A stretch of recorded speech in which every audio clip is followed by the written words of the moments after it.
Warren Buffett just did something that was absolutely amazing. He just made a ton of money very quickly. So I'm going to talk about Warren Buffett's investment in Apple.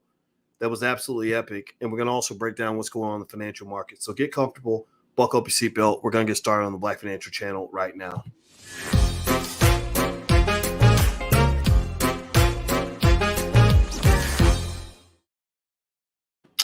Hey, what's going on, guys? Welcome to the Black Financial Channel. That's theblackfinancialchannel.com. My name is Dr. Boyce Watkins. I am your friendly neighborhood finance professor. On the Black Financial Channel, we talk about Black wealth and Black economics every day, sometimes as much as 10 times a day under one condition. The condition is that we are Black first. Black first means we put our community at the top of our priority list. Black first means that our people matter to us.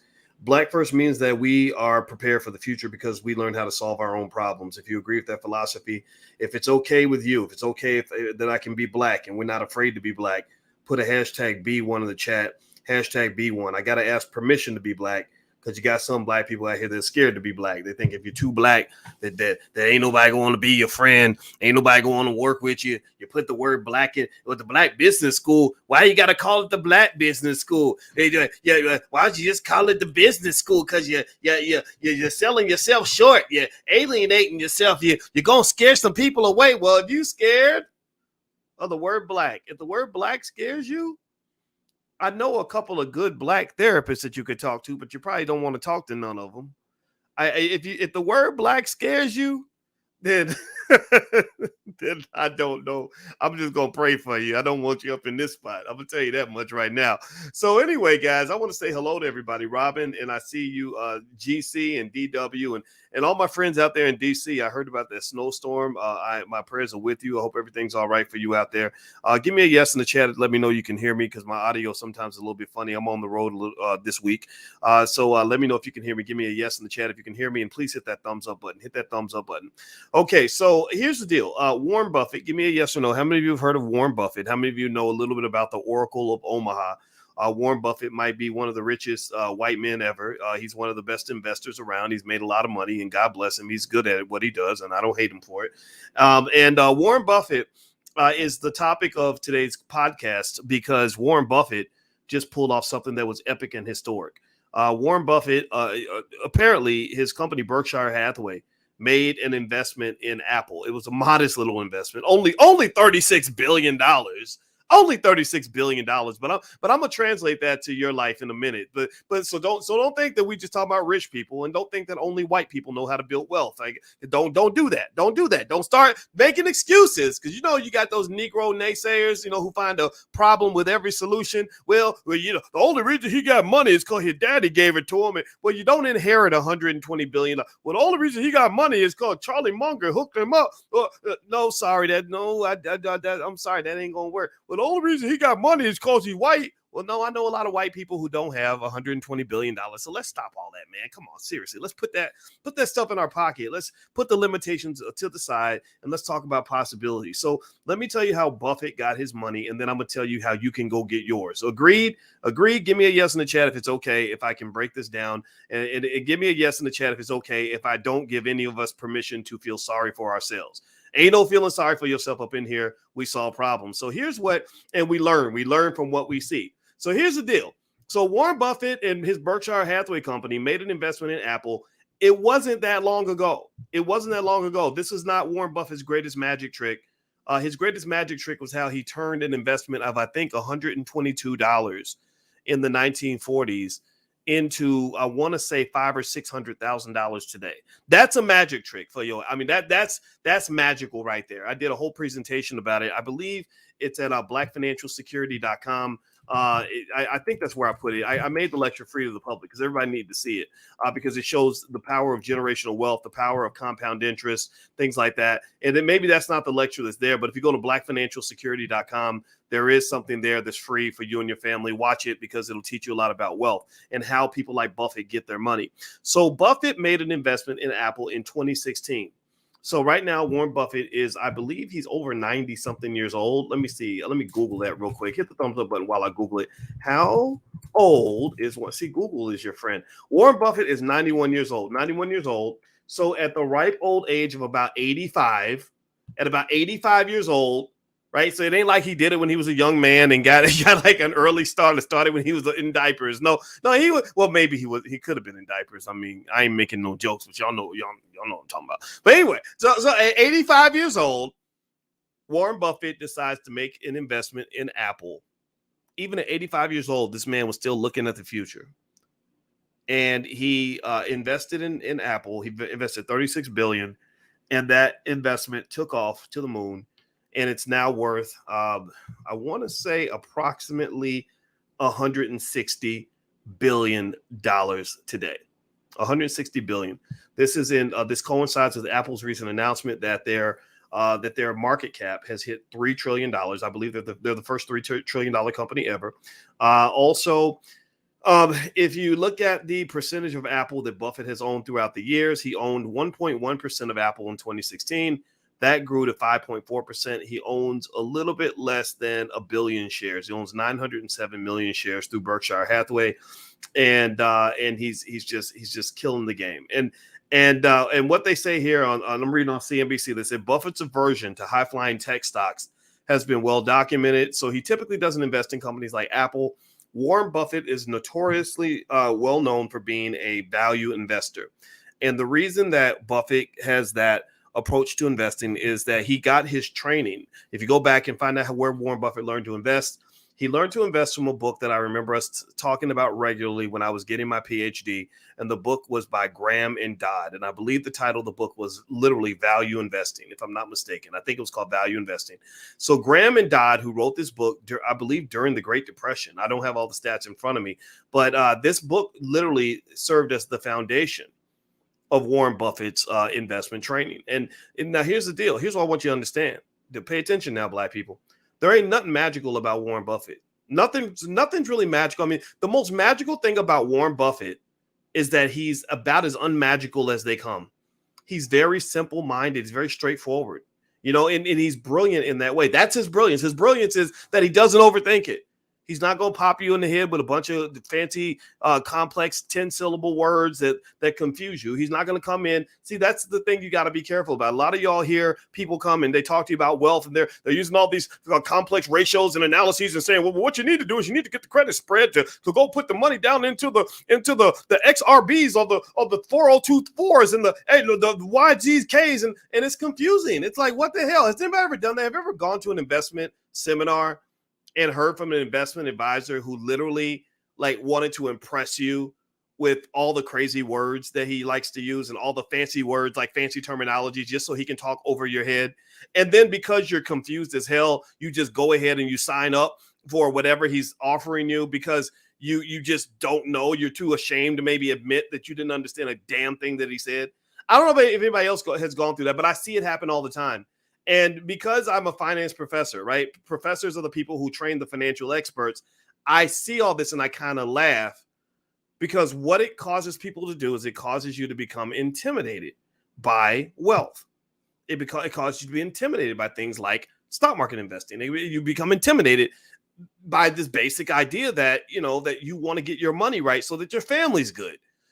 And because we're intimidated, I don't know about y'all, but I tend to avoid things that intimidate me. I avoid things that bore me, things that scare me, things that annoy me. Like you avoid it naturally because you're like, man, this is too much. I don't even want to think about it. I don't think about it. We don't talk about money. It's too complicated. Let me just tell you what I love about Buffett. He's one of my favorite white people. What I love about Buffett is that Buffett keeps it simple. He keeps it very simple. And so Buffett says little things like, if you're not prepared to own a stock for at least 5 to 10 years, then you shouldn't own it for 5 to 10 minutes.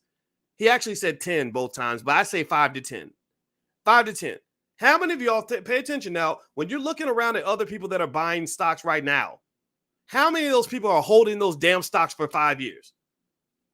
Yes or no? Do you think that most of your friends that you see investing that are jumping into the market and jumping into Dogecoin and crypto and all these crazy cryptos and dollar looking for the penny stocks and all that, are they holding their stocks for 5 years or are they holding them for a couple of days or maybe a week or two? Oh man, I got me a quick flip. I got me a quick flip on some I bought me some Gucci stock and I got me a quick flip. Oh, I found this company, man, and I bought it for $3 and it went up to $7. So I said I had to sell quick, man, because I had to get my money out. You know what I'm talking about? Right now, I'm not making fun of you. If you're in that category, I'm not making fun of you. I promise you, I'm not. It's fine. I know day traders. I got a lot of friends that are day traders. Day traders are cool with me. But here's the deal. Buffett ain't no damn day trader, and he ain't sitting around stressing over minute to minute, hour to hour, day to day movements in the market. You know what Buffett does? Buffett looks at industries and he says, what industry is going to be taken over in the future?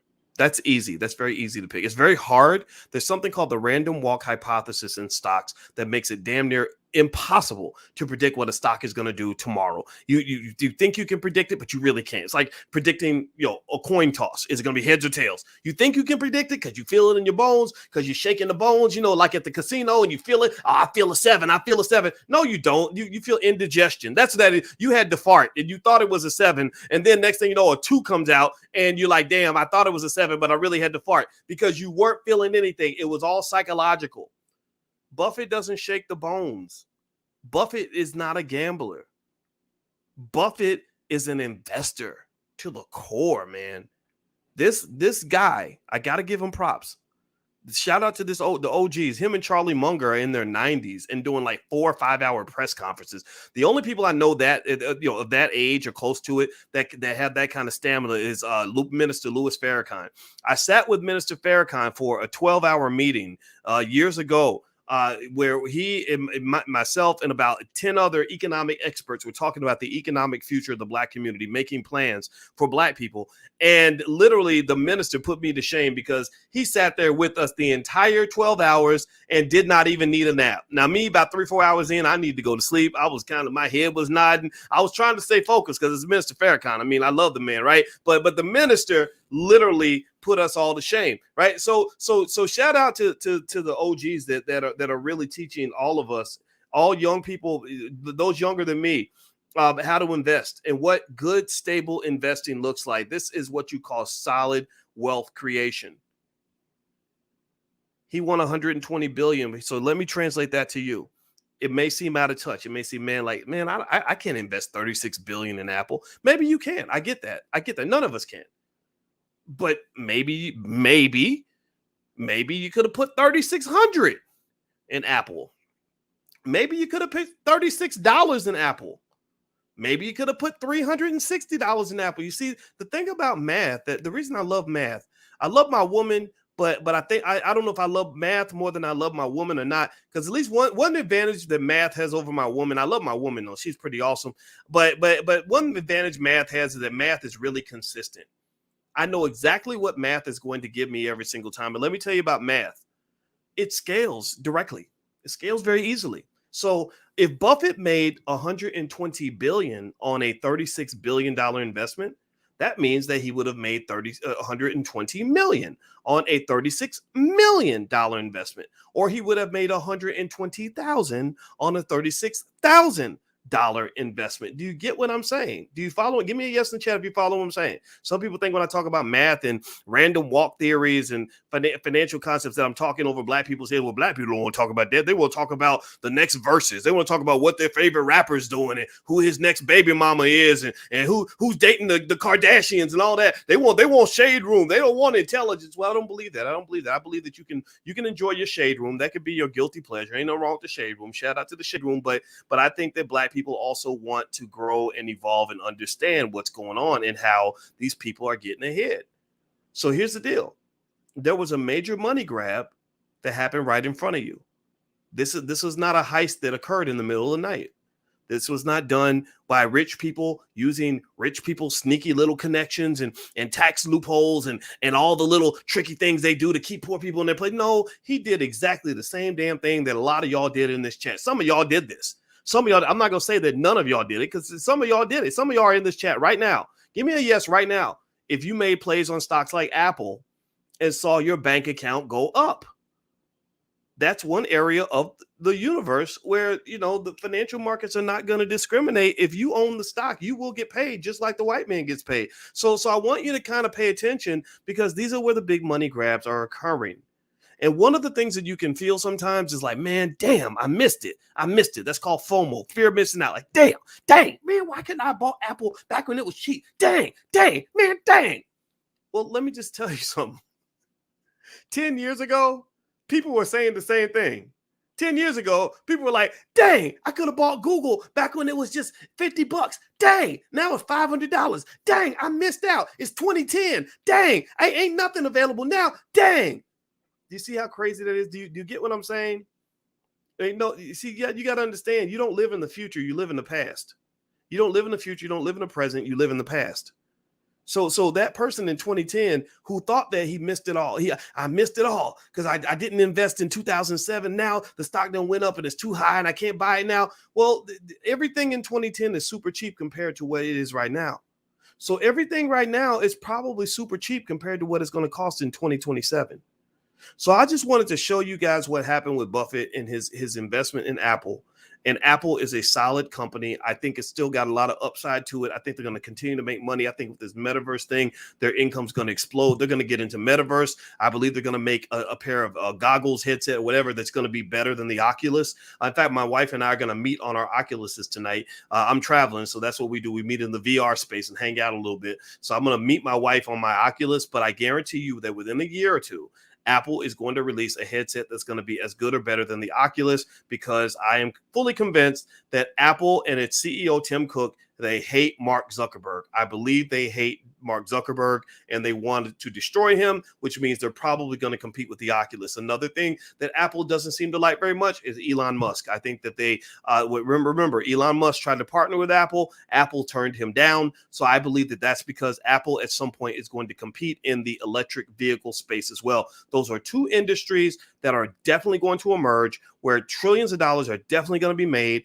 and crazy things are definitely going to happen. So if you're asking me, if your question to me is, hey, Dr. Woods, is it too late for me to invest in Apple? The answer is hell to the no, hell to the no, hell to the no, no, no. There's still plenty of upside there. I think Apple's a solid company to add to your portfolio. That's just my 2 cents. This is not investment advice. This is just me letting you know what I think and some of the assets that I'm going to buy. Now, I'm going to go, guys. Do me a favor. Hit the thumbs up button. Thumbs up, thumbs up, thumbs up. Also, go to boycewatkins.com if you want to do a free trial in my stock market investing class. For those of you that are in class, today, because of what was going on with my family, we had a little family emergency. I wasn't myself, and also the link had expired, but I reset everything. So next week, next Tuesday at 11 a.m. Eastern, we're going to meet. You can go ahead and put your questions in there for me now. I will answer your questions next week. Also, Wednesday night, we're going to do the Dr. Boyce book club. So also, all this is at boycewatkins.com. The book club, we're reading Black Labor, White Wealth by Dr. Claude Anderson. It is an important book for Black people to read. So instead of making you read it on your own, I'm reading it for you. I'm literally reading it out loud and interpreting every single word in that book so that you can understand this, because it's really important to understand how they took all the wealth from our community, how we're going to get that wealth back, and what a Powernomics plan looks like for our people. That's totally free to the community. That's every Wednesday night at 8:30. And then Thursday is the Black Wealth Boot Camp. The Black Wealth Boot Camp is where I show you every single trick I have figured out from myself and all my smart friends. I got a lot of smart friends on how to reduce your dependence on the corporate plantation, how to quit your job, how to never have to get a job again, all the different ways of making money, because the number one rule of making money is to learn where the money's at. And that is literally what the Black Wealth Bootcamp does. It is a great program. There's a money back guarantee for everything we do in the Black Business School. We have 150,000 students worldwide, and we want to be your HBCU. So if you will give us that shot, I guarantee you we will impress the hell out of you. I don't care what college you went to. I don't care if they put you $200,000 in debt. We won't do any of that, and we will educate you 10 times better. And we also focus only on our people so that our people can get the absolute best. My PhD is 100% real, and we're damn good at what we do. So feel free to go take a look. It's all at boycewatkins.com. Give me a yes in the chat if it's okay for me to mention all that, because I got to mention this because we're building on our own, and it takes a lot of work to do that. So I appreciate you guys at least giving us a shot. All right, guys, I'm out of here. I'm going to chime back in a little bit later. God bless you. Hit the thumbs up button on your way out, and I'll talk to you soon. Take care. Love you. See you later. Peace.